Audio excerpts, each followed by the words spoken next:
Então abra a sua Bíblia no Salmo 91. Hoje é o último dia da nossa campanha, né? Vencendo o dia mau. Os 7 livramentos de Deus. Porque Ele te livrará da praga, das pragas gerais, aliás, né? Ele te livrará. Nenhuma praga chegará à sua tenda. Olha que interessante. Isso tem um significado, embora tenhamos uma limitação nas traduções bíblicas, do aramaico antigo, do hebraico, do grego, para a nossa linguagem, há um esforço de alcance para entender. Salmo 91, nós vamos ler o verso 10. O verso 10, ele diz: nenhum mal te sucederá, praga nenhuma chegará à sua tenda. Amém? Assente-se, por favor. Olha só, o Salmo 91, ele é uma canção encorajadora. O Salmo 91 é uma canção protetora. É uma confissão de alguém que conhece a Deus, de alguém que depende de Deus e teve respostas o suficiente para declarar isso, para confessar isso. Há algumas pessoas que quando você conversa com elas, você tem vontade de se aproximar mais de Deus, pelo que sai da boca dessas pessoas como testemunho de vida. É tão bom você poder dizer a alguém, para não se preocupar, às vezes, com tal pessoa, porque ali tem confiança. Olha, pode confiar de olhos fechados naquela pessoa. O trabalho dele, o trabalho dela, você não vai se preocupar. Olha, pode ficar tranquilo que essa pessoa... Olha, eu tenho um histórico de relacionamento financeiro com essa pessoa. Essa pessoa paga certinho. Pode ficar tranquilo. É tão bom a gente conseguir descansar nisso, estar seguro em algo que transborda a paz. Deus é assim. Deus é assim. É isso que o salmista está dizendo. Ei, se refugie na palavra dele, porque ele não vai desamparar.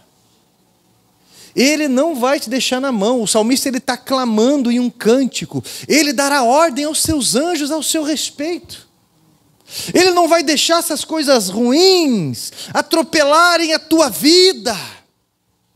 Ele vai te dar livramentos. E ele não, é a velha história, né? Ele não livra da fornalha de fogo, ele livra na fornalha de fogo. Ele não livra você do deserto, ele livra você no deserto. Ele não livra da cova dos leões, ele livra na cova dos leões. Porque esse mesmo Deus que nos protege é o Deus que nos educa, é o Deus que nos faz ver os livramentos dele. Olha, eu tenho visto os livramentos de Deus, os testemunhos absurdos. O salmista, tanto Moisés quanto Davi, sabiam o que era ser guardado. Ambos passaram por desertos, ambos cuidaram de rebanhos que não eram deles e arriscaram a sua vida por isso. Ambos foram guerreiros e também poetas, pois eles tinham segurança em Deus para cantar a própria esperança. Olha para cá, você consegue cantar a própria esperança? Porque isso sara outros corações. Nós precisamos calçar as sandálias da pregação do Evangelho, porque isso também é uma armadura para a gente. Isso também é a defesa do Evangelho, contar testemunhos.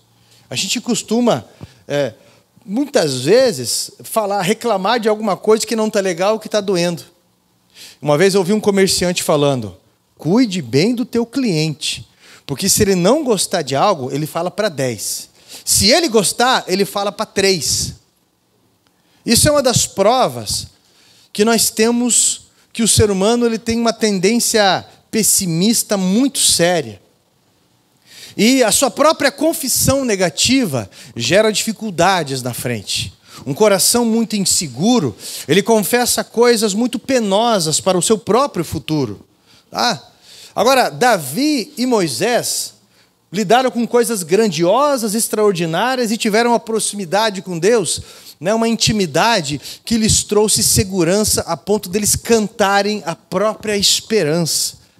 Isso Deus escolheu deixar registrado. Davi, próximo de 70 salmos que ele escreveu, Deus escolheu deixar registrado, porque Deus ama testemunho, Deus ama essa confissão, Deus ama cantar esperança, Deus ama isso, porque a propagação do Evangelho, e ela é nos corações. O próprio Jesus disse: o reino de Deus é chegado dentro de vós, o reino de Deus está dentro de vós. Então, quando você confessa a esperança, você liberta alguém que não conseguia enxergar saída. E essa pessoa, então tem um rumo, então tem um caminho. Jesus é o caminho. Conhecereis a verdade, e essa verdade liberta. Se aquela pessoa que estava naquele estado, que sofreu o que sofreu, que fez o que fez, está aí contando o testemunho, então para mim, com certeza tem chance, para mim com certeza tem superação, porque esse Deus, Ele é bom, Ele é bom. Ambos, Davi e Moisés, foram guerreiros e poetas. Ambos, nos altos e baixos, aprenderam a se refugiar em humildade no abrigo e na honra de Deus. Na teoria se diz que o Salmo foi feito por Moisés, compilado por Davi, mas é uma teoria apenas, né? Não há provas suficientes para essa afirmação. Embora ambos são dignos pela história singular de intimidade com Deus. Moisés, por exemplo, sabia muito bem o que era livramento e o que era juízo de Deus. Davi sabia muito bem o que era honra e também o que era desonra. No verso 10 que nós lemos, o salmista cita a promessa de que praga alguma chegará na sua tenda. Tenda, um lugar de passagem. Tenda, um lugar de passagem. E o primeiro ponto que eu quero destacar aqui, eu preciso entender que praga era considerado um julgamento de Deus. Eu vou repetir. Eu preciso que você entenda que nesse contexto aqui, praga, ele significa um juízo de Deus. Uma punição divina. Praga no hebraico significa ferida ou doença. Olha só, quando Israel saiu do Egito, por 40 anos, eles moravam em tendas. Existiam ali alianças educativas de Deus, para que a nação não se alinhasse em obediência, para que a nação se alinhasse em obediência, para eles aprenderem a viver na bênção e provisão. É a mesma coisa do teu pai falar para você: olha aqui, ó, eu tenho um carro para você, mas eu quero que você faça autoescola. Mas eu sei guiar carro. Mas eu quero que você aprenda a direção defensiva. Porque você, na direção de um carro, você não é só responsável pelo seu carro. O que você puder prevenir de alguém que está sendo irresponsável, você vai fazer.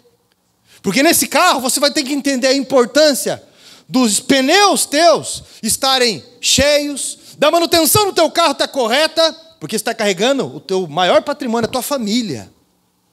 E não é só isso, não. Você tem um porte de arma e você pode atingir inocentes. Então, o teu pai, ele estipula um caminho que nós podemos dizer que são regras, para que esse bem, que é levar você do ponto A ao ponto B, seja benéfico para todo mundo. Amém? Seja benefício para todo mundo. Então, quando você olha um sinal vermelho no trânsito, por exemplo, ele é um exemplo disso. Por quê? Porque o sinal vermelho, ele está para colocar ordem, respeito, e isso é para proteger. Mas sabe aquela pessoa que se vitimiza?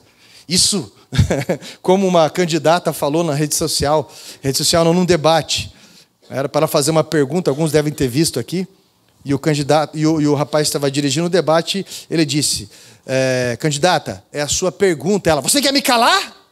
Não é para fazer discurso agora. É simplesmente para você fazer uma pergunta para um outro candidato. Não, você quer me calar, é isso que você quer. Você quer me impedir, você está a favor deles. Alguém que quer forçar uma situação, passa vergonha em rede nacional. Alguma pessoa que vê o sinal vermelho e ela fala: não concordo. Por que quer me bloquear? Quer me parar? É interessante quando um pai, uma mãe, um pastor, um líder, ele fala, ó, não faça isso ainda. Dê um tempo, calma. Faça isso. Ó, você está indo muito assim. Você quer me parar? Você está dando mais vantagem para tal pessoa? Para mim não. É, mãe, você sempre... Sendo que o sinal vermelho, ele é para nos proteger. Passar nele pode significar a morte. Não é verdade? Deus estava ensinando o povo a fechar as portas para os demônios através da obediência. Porque os demônios não têm medo porque alguém prega, louva, ou eu faço a minha oração todo dia, ou eu tenho Deus no coração. O que traz resultado na vida é obediência. É andar por esse caminho. Tem gente que vê tanto anjo, olha, fala tanta coisa, o que é um anjo aqui, veja bem, meu irmão, e e a vida não muda nunca, não avança. O que acontece? Deus coloca sempre um limite para mim proteger, para proteger você. Deus coloca sempre um caminho para a gente andar, porque os caminhos de Deus são perfeitos. As bênçãos do Senhor, elas enriquecem e não acrescentam dores. Naturalmente existem responsabilidades. Se eu não estiver bem, se eu estiver com dor de cabeça, e o médico fala, toma lá 40 gotas de dipirona. É por quilo, né? Então agora já tem que tomar uns 50. Não, mas esse médico não sabe de nada. Quer me parar. Quer me impedir. Vou colocar 120. O que vai acontecer com a minha pressão? O que vai acontecer com o meu organismo? O que vai acontecer com a minha saúde? Algo que era para ser benéfico vai ser maligno para mim. Você conhece gente que fez da promessa maldição na vida? Nós quer casar, pastor. Nós se conhecemos no baile funk, faz 2 semanas. Nós quer casar, dá benção. Então tá bom, vamos organizar para você pegar a nota fiscal do teu casamento primeiro. Pega a nota fiscal, vem aqui, nós vamos ligar os céus. Pastor, mas... Ei, você quer impedir a gente de ter bênção? Não, eu quero que vocês honrem a promessa de Deus. Eu quero que seja abençoado na vida de vocês. Quero que seja bênção. Aí a pessoa casa e daqui a pouco vira um contra o outro. Simplesmente assim. Aquilo que era para ser bênção, vira maldição. Vira maldição. Existe uma amargura dentro. Não é verdade? Deus pegou e ungiu pessoas para liderar nas igrejas. Pastores, líderes. Aí vai lá e unge uma pessoa, pastor ou pastora. E a pessoa pensa, agora eu vou mandar. Coitado. Coitada. Não tem ideia o quanto Deus vai permitir essa pessoa descer os graus do orgulho até entender que aquele que sabe mais serve mais. E que qualquer postura firme é para proteger, é para ensinar. É uma ideia fraternal, paternal, maternal. A pessoa que quer ficar pegando reconhecimento, porque eu sou pai, porque eu sou mãe, e você tem que me obedecer, vai levar uma invertida dos filhos terrível. Tudo que Deus vai nos ensinando. Esse Salmo 91 é um salmo de proteção para aquele que se refugia aonde? No esconderijo de quem? Ei, acorda! No esconderijo do Altíssimo. E quando eu me escondo nesse caminho de obediência, meu irmão, eu estou protegido. Eu cumpro as minhas responsabilidades, eu estou protegido. A desobediência de Israel geraram pragas em períodos específicos na vida deles. Por exemplo, olha para cá, houve um período na fase da vida de Israel que ele estava com uma língua muito afiada. Você conhece alguém que já fez fofoca ou não? Conhece? Quem nunca? Pois então. Só que eles estavam em um nível que eles não escutavam mais. Eu, fofoqueiro? O senhor está falando para mim? E aquela pessoa lá? E aquele de lá? Então não quer escutar mais? Aí vem um juiz divino, uma praga. A Bíblia diz que Deus enviou serpentes no deserto. E essas serpentes começaram a picar essas pessoas. E elas estavam morrendo envenenadas, porque a fofoca, a intoxicação, de destruir a imagem do próximo constantemente, isso vai trazer uma amargura dentro da pessoa. E essa intoxicação vai tirando a pureza, vai arrastando a pessoa para uma vida triste, revoltada, facciosa. E então Deus levanta uma serpente no madeiro, inclusive isso é o símbolo de medicina, até porque contradiz muita coisa. Como assim? Porque o princípio de medicina é Deus não existe, tudo é matéria, portanto pode ser modificado. Um dos princípios. Só que um dos símbolos da medicina é aquela madeira e aquela serpente enrolada. Todo aquele que olhava para aquela serpente, lá de bronze, naquele madeiro, a pessoa era curada. Por quê? Isso era uma profecia para o Novo Testamento, Jesus pendurado no madeiro. Todo aquele que olha para Jesus, que mesmo com todos os direitos de reclamar, ele não reclamou. Ele ligou palavras aos céus. Eu já trouxe uma mensagem sobre isso. As 7 frases que ligaram pessoas aos céus, que deram entendimento. Toda pessoa que olha para Jesus vai encontrar respostas de o porquê obedecer a palavra de Deus, de o porquê andar por um caminho assim de honra. Porque vai vir um resultado para a tua vida que ninguém tira. Ninguém tira. Então a serpente era uma consequência do pecado da murmuração. Os egípcios, por exemplo, eles experimentaram 10 pragas específicas aos seus pecados. Aos, entre aspas, deuses do Egito. Essas pragas feriram diretamente aquilo que eles criam de uma forma errada. E sim corretivo. Então, eu preciso que você entenda que o primeiro ponto aqui, praga é considerado um julgamento de Deus. Quando Deus fala assim, se você andar por esse caminho aqui, ó, o julgamento de Deus, a praga nenhuma vai chegar na tua tenda. Segundo ponto, muita gente fica com medo do diabo, quando na verdade preciso estar com medo é do pecado. A Bíblia diz que o salário do pecado é Há muita gente que não tem temor nenhum de pecar, como se o pecado fosse apenas uma figura ilustrativa do mal que vai acontecer como consequência. Mas é mais sério. Toda vez que se peca, alguma coisa morre na sua vida. Toda vez que se resolve se rebelar contra Deus, ou contra um princípio de Deus, alguma coisa na sua vida vai para dentro de um cárcere. Toda vez que, na prática, você não considera a palavra de Deus, dentro de você é construída uma fortaleza espiritual. Quando não se consegue vencer aquele pecado específico, a mente vai cauterizando, vai bloqueando. É uma batalha espiritual. Fortaleza é uma arquitetura de defesa militar. Paulo, em 2 Coríntios, capítulo 10, versículo 3 ao versículo 5, ele diz: porque as armas da nossa milícia, da nossa guerra, não são carnais, mas sim poderosas em Deus, para a destruição de fortalezas, de todo pensamento que se levanta contra Deus.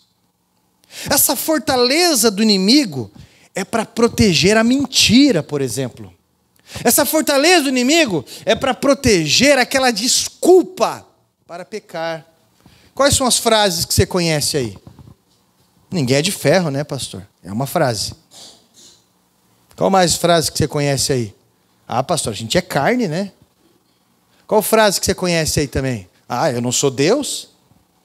Qual frase que você conhece de desculpa para tanta coisa aí? Ah, pastor, sextou, né? Qual frase que você conhece aí? Ah, sinceramente, pastor, eu sou muito injustiçado, eu já fui, eu não vou ser mais. Qual frase que você conhece? Eu estou no meu limite, eu não aguento mais. Qual frase que você conhece? Ou que você já disse? Só se vive uma vez, né? Já viu isso? Então, olha só, meu irmão. Em vez dos pensamentos estarem alinhados com os céus, estará alinhado com as trevas e forma-se uma fortaleza. A vida travada é uma fortaleza do inimigo. Eu vou repetir. A vida travada é uma fortaleza do inimigo. A pessoa acredita em uma mentira prática, onde as pragas começam a se propagar ali e levar aquele ambiente à condenação. Levar aquele ambiente à condenação. E olha só, presta atenção no que eu vou falar. Existem certos ambientes que nos adoecem, não é? Você conhece lugares ou ambientes, que nos adoecem? Como assim, pastor? Explica mais. Eu vou falar de alguns lares, por exemplo, algumas coisas que podem acontecer em lares. Palavrões, palavras de julgamento sério,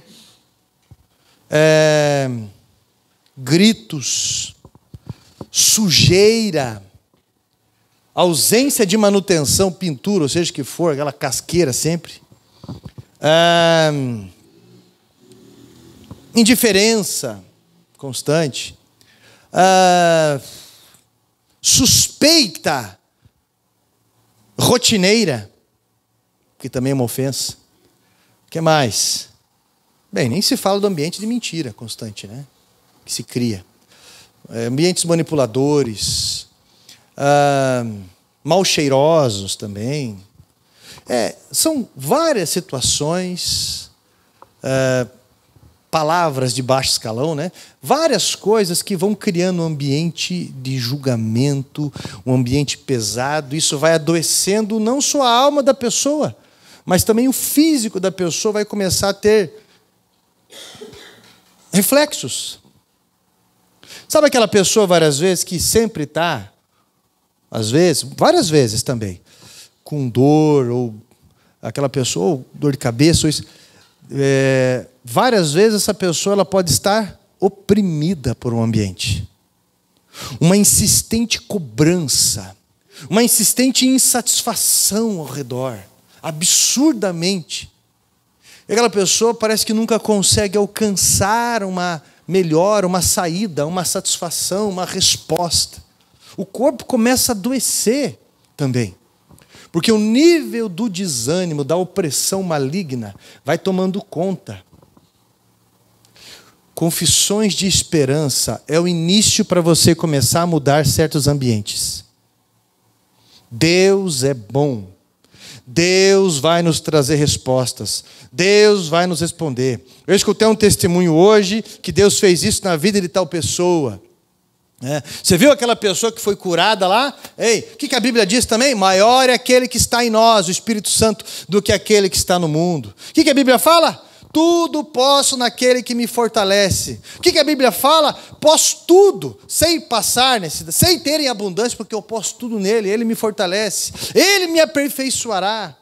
Confissões positivas, confissões bíblicas, referências de pessoas, essas coisas vão começar a sarar o ambiente, porque Deus nos levantou para ser cabeça e não mais cauda. Cauda anda atrás, cabeça, meu irmão, está na frente, direciona. Se você está no ambiente, aonde eu estiver, seja na barriga do peixe, é um lugar que eu posso me ligar aos céus.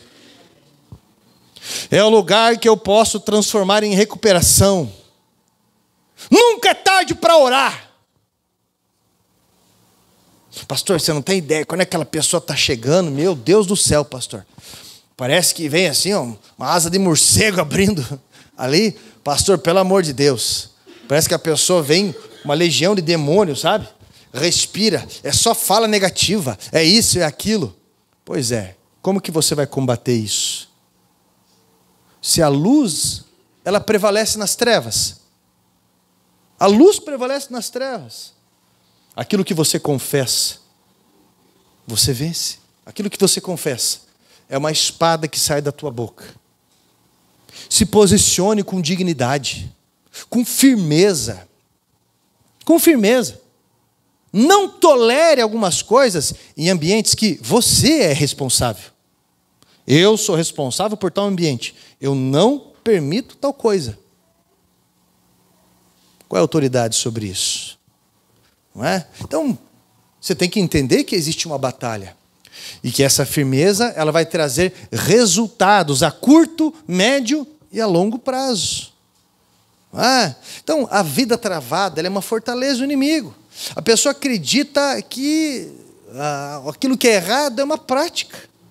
Onde as pragas começam a se propagar ali e levar aquele ambiente à condenação. Mas a Bíblia diz: conhecereis a verdade vos...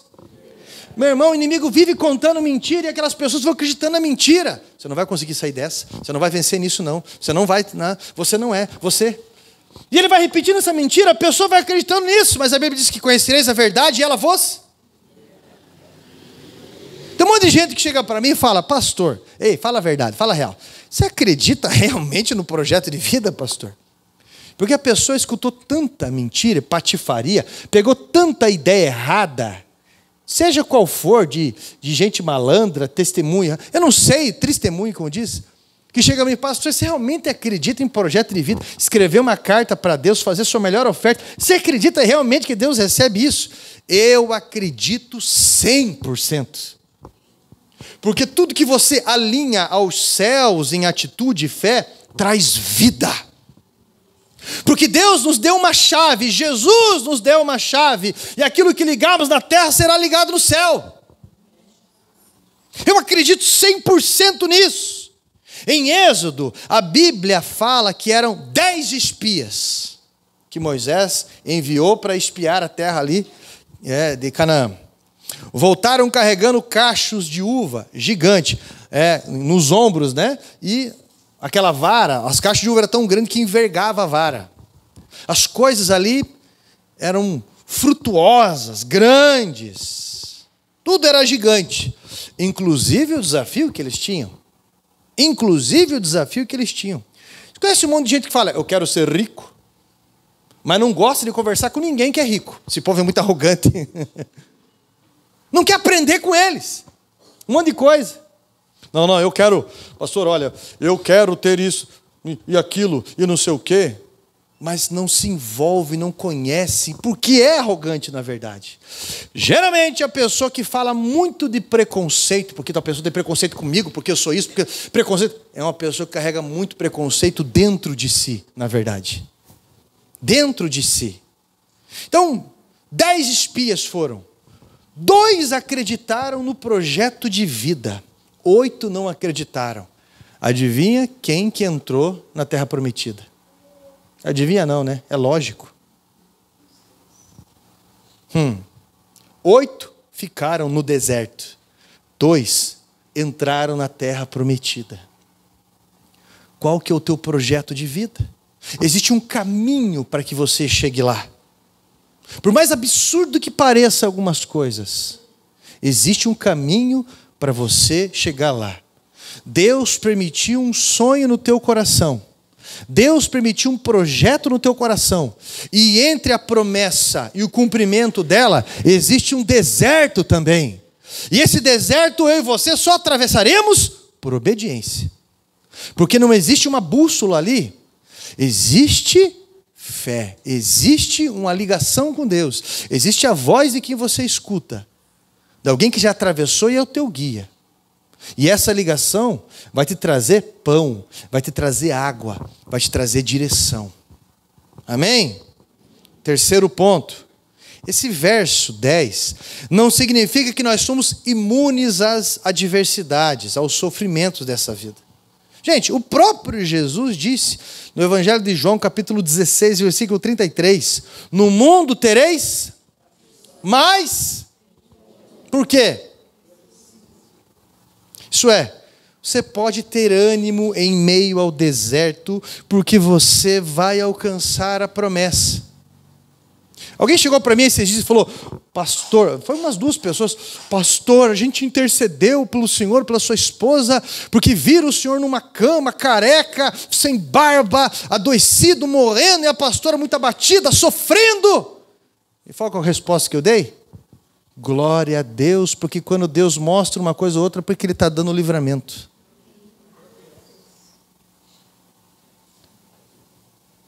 Sabe quantas vezes que já viram essas coisas?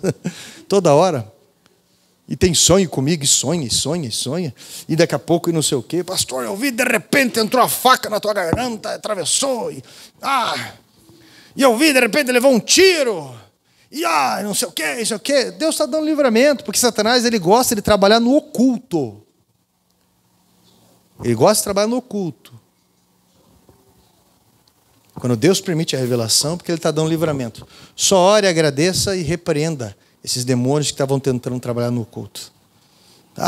Presta bem atenção nisso. Meu irmão, todo mundo tem pressão. Todo mundo tem opressão. Vence quem não para. Vence quem não dá lado para o desânimo. Porque o desânimo quer pegar a todos. Hoje de manhã eu estava lá com o pastor Rogério, estava tomando um chimarrão. Daí ele comentava de algumas igrejas, de algumas situações. E assim, ele fala daquele jeito assim, né? Carlos, escuta o que eu vou falar. O desânimo está vindo muito forte para líderes. Não é tanto para a igreja, não. É para líderes, é para pastores. E é uma crise muito forte. E é uma crise com Deus. Se você está num barco, Jesus chama você para um desafio de estar à frente, chama você para um desafio, e você para de olhar para Jesus e começa a olhar para os lados, você vai afundar. Mar significa mundo. Você vai afundar. Você vai desanimar. Você pode usar a desculpa que for. A vida pastoral, a vida cristã, ela não é uma vida profissional. É uma filosofia de vida. Ela é uma vocação. É uma resposta. Onde você estiver é um lugar de oportunidade, de observância. E ali é o reino de Deus. Aonde você estiver, ali é o reino de Deus sendo estendido naquele lugar. Tá? Deus está dizendo para mim e para você que eu e você podemos ter ânimo, mesmo em meio ao deserto. Por quê? Porque é uma fase. Porque Ele nos dá graça. Como assim, pastor? Ele está com a gente ali. Tem gente que vai para o deserto sozinho. Tem gente que o Espírito Santo encaminha para lá, como aconteceu com Jesus. O importante é a companhia dele. Então, continue obedecendo, mesmo no deserto. Pastor, e se eu morrer? O máximo que a morte pode nos fazer é nos entregar para Jesus. É o máximo. Nos promover a Cristo. O maior dos livramentos, Ele está conosco, que é Jesus, que é a salvação. Hoje eu estava com o pastor Neno, na 10ª igreja, ele é secretário da região, conversamos bastante mesmo. O pai dele faleceu ontem foi o sepultamento, faleceu cedo. O pai dele tinha 65 anos. Do coração, então foi muito rápido. Terça-feira passou mal e faleceu. Ele faleceu na terça-feira de madrugada mesmo. E eu conversando com ele falou, pastor, eu até me emociono. Abriu a pasta, pegou a carteira do pai dele e falou, pastor, eu estou vendo se eu consigo passar agora, se eu vou conseguir a aposentadoria da minha mãe, que era um salário mínimo, a aposentadoria do meu pai para minha mãe. Pastor, olha a carteira do meu pai. Quando eu abri, tinha R$50 dentro. Olha o tanto de pedido de oração pela família dele. Ele nunca desistiu. Meu irmão, não estou brincando com você, tinha um maço assim, ó, de pedido de oração de pessoas e pedidos dele de oração pela família dele, que esse homem intercedia. E ele falou assim, ele não viu ainda algumas coisas. Ele foi sem ele ver algumas coisas. E eu falei, mas eu, disse para ele, eu vi muitos pais que morreram intercedendo pelos seus filhos. E hoje seus filhos são pastores, são líderes e tudo mais. Porque Deus é fiel. Eu testemunhei, eu liguei uma palavra aos céus. Você está entendendo? Eu dei direção, palavra de esperança. Aquilo trouxe ânimo. pedido de oração. Não desanime. O maior dos livramentos está conosco. Jonas orou de dentro de um peixe. Nós aprendemos que nunca é tarde para orar. Muitas vezes Deus não nos livra do problema, mas no problema. José, no meio de tantas traições, abandonos, mentiras, indiferença, no meio de todo esse problema, Deus o fez sobressair com salvação, inclusive. Gênesis, capítulo 50, versículo 20. Olha só. Vós, na verdade, intentaste o mal contra mim, porém Deus o tornou bem, para fazer, como vocês veem agora, que se salve e conserve muita gente agora. Essa foi a palavra de José para os irmãos dele. Então, meu irmão, não desanime. Não estacione na dor. Uma coisa é certa, ficar em casa, chorando, se lamentando, não vai resolver nada. Nada. Há muita gente travada e se está se criando um sistema todo ao redor nosso para nos convencer a ser tristes, para nos convencer a ser desanimados, para que entendamos que as pessoas ao nosso redor são ingratas. Todo um sistema ao redor para nos travar, para nos parar, para nos limitar, para termos, não é uma desculpa não, para termos uma razão de o porquê que nós estamos parando, freando, tropeçando, ou seja, como for. Jairo, na Bíblia, foi um homem, um dos principais, uns 70 da sinagoga, que foi até Jesus, com uma notícia que a sua filha estava muito mal. No meio do caminho, e eles com Jesus, no meio do caminho, indo em direção ao seu lar, a pior notícia veio. Mas o que Jesus disse para ele? Não temas, rapaz, não tenha medo. Creia somente. Continue andando com Jesus. O inferno, ele quer te parar, mas essa fortaleza já foi destruída no nome de Jesus. Obedeça a Jesus e essa praga não chegará na tua tenda. Salmo 37, verso 5. Entregue o teu caminho ao Senhor, confia nele e o mais ele fará. Salmo 37, versículo 23 e 26 diz: o Senhor firma os passos do homem bom, e o seu caminho se compraz.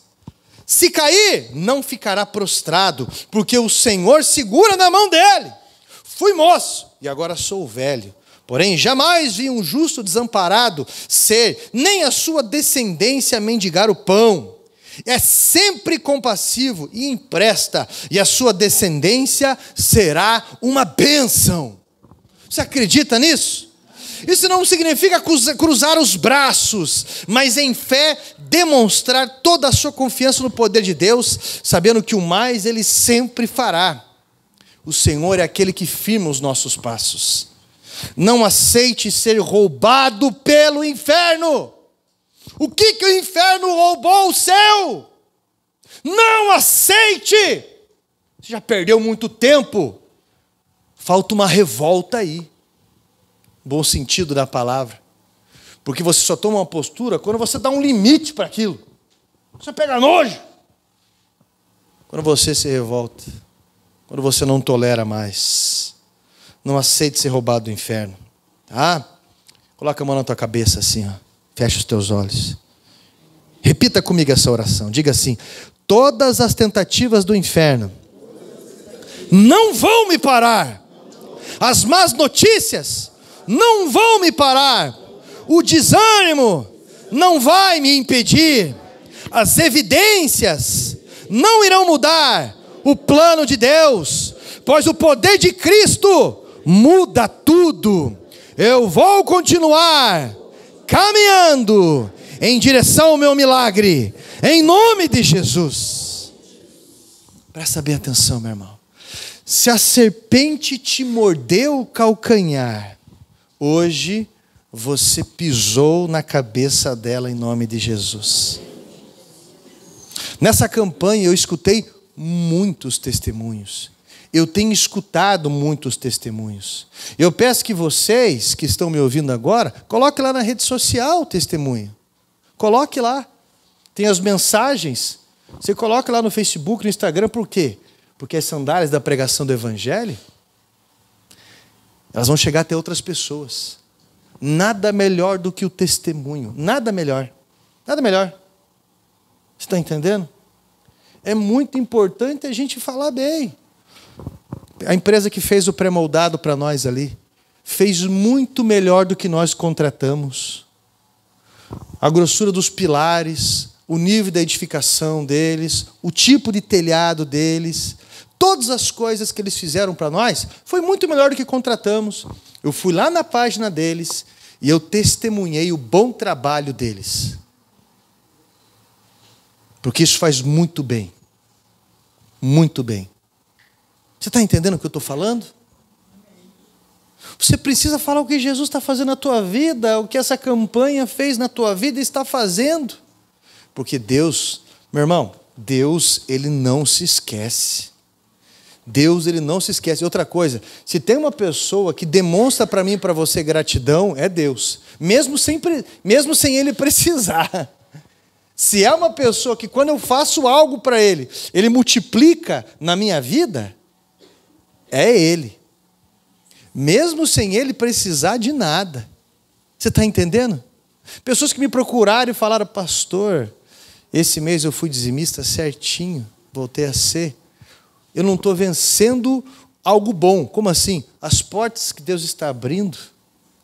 Pastor, eu fiz um propósito com Deus com relação à minha família.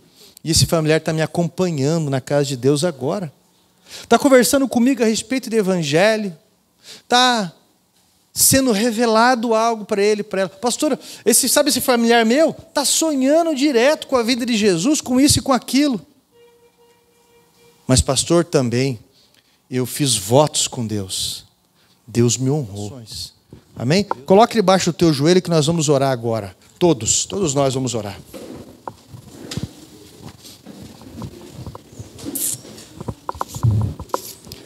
Santo Deus, Todo-Poderoso Pai, nós somos muito gratos ao Senhor, porque de alguma forma a Tua misericórdia é ela que tem alcançado o nosso lar, não são pragas.